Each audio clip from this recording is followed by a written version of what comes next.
For this ye know, that no whoremonger, nor unclean person, nor covetous man, who is an idolater, hath any inheritance in the kingdom of Christ and of God. Ephesians 5:5. It's clearly understood that the unregenerate who practices these sins has no portion in the kingdom of Christ and God. If a professing Christian practices these sins, he immediately classifies himself, no matter what his testimony may be on Sunday or what position may have in the church. Such a person is saying to the lost world that he's not a child of God. To live in the corruption of the flesh is to place oneself beyond the pale of a child of God.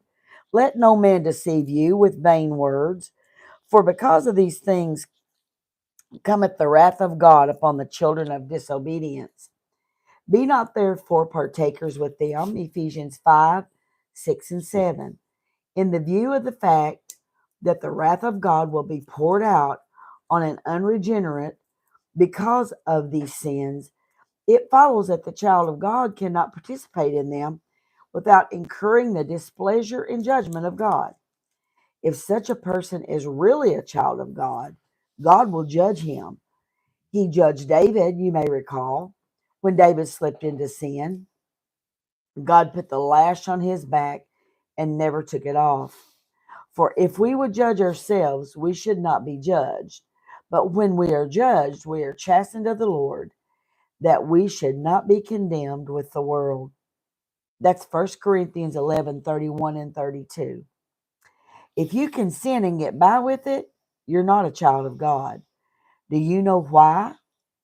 Because God would have to condemn you with the world, which would mean that you are not saved.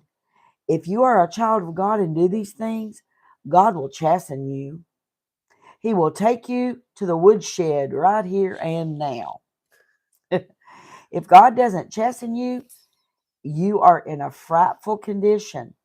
It means you are not his child, because God doesn't spank the devil's children. For ye were sometimes darkness, but now you're in the light of the Lord. So walk as the children of light. For the fruit of the Spirit is in all goodness and righteousness and truth, proving what is acceptable unto the Lord. That's Ephesians 5:8 through 10. Paul reminds the believers of their former state of prior to the conversion. They were not just in darkness, they were darkness. We speak of the unregenerate as being in darkness, but it was worse than that. When I went along to play golf on one occasion, I was teamed up with a man who was unsaved. In fact, he was a bartender. As he talked, I realized that he was not only in darkness, but he was darkness. My, what a life that man had. Now ye are the light in the Lord, which means we are to reflect him who is the light of the world. Paul identifies the fruit of light, and he marks out those characteristics which always accompany light. In all goodness, which means kindness, righteousness, meaning moral rectitude and truth, referring primarily to sincerity and genuineness. And the believer is to prove or test his life in this manner to see if he is in the will of God. Therefore, that's well pleasing to him. You will remember that in John 1, 1 John 1 and 7 speaks of walking in the light as he is in the light. Make sure I got the right page. Sometimes ask me what it means to walk in the light of God. Here we have a description of it from the Word of God. Walk in kindness, goodness, righteousness, moral rectitude, and in truth, which is sincerity and genuineness.